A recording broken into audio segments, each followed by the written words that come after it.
Rise and shine, it's 7:30. Good morning and welcome to LJ News.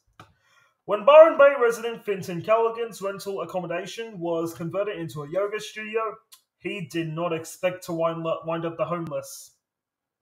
His landlord gave him 3 months' notice, and Mr Callaghan, 52, immediately started looking for a place that he and his 2 teenagers could call home. You'd go to a house inspection for a tiny little flat and or a converted garage, and there would be maybe 20 couples lined up at the front door, Mr Callaghan said. I probably put in at least 30 applications over that 3-month period. I basically just applied for everything I could afford and a few things I knew I couldn't afford because it was getting desperate. Mr Callaghan has lived in the region for most of his life after moving to a Nimbin commune when he was 5. His adulthood has been spent in Byron Bay, working as a surfboard maker, carpenter, and musician. Now on a part disability pension, Mr Callaghan was unable to compete with double-income couples with no children who could afford to pay 3 months in advance for rental housing. In January, Mr Callaghan moved into a homeless shelter, while his children went to stay with his family and friends. It took until May before they were reunited in public housing in Suffolk Park, a suburb in Byron Bay. He describes the fact they have a bedroom each, a backyard, and that the rent is set at a third of his income as life-changing.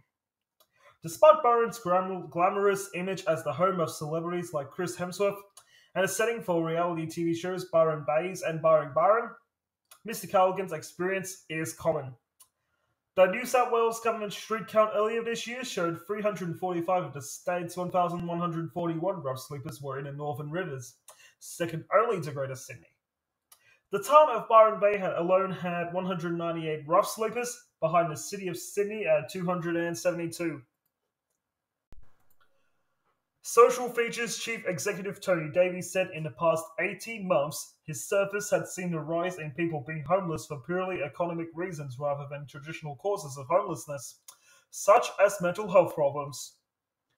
They're working people who cannot even get a rental because rental vacancies are well below 1% in the Northern Rivers region, and in the coastal areas like Byron and Tweed, they sit around 0.3%, Mr Davies said. There's just nothing to rent and certainly nothing affordable.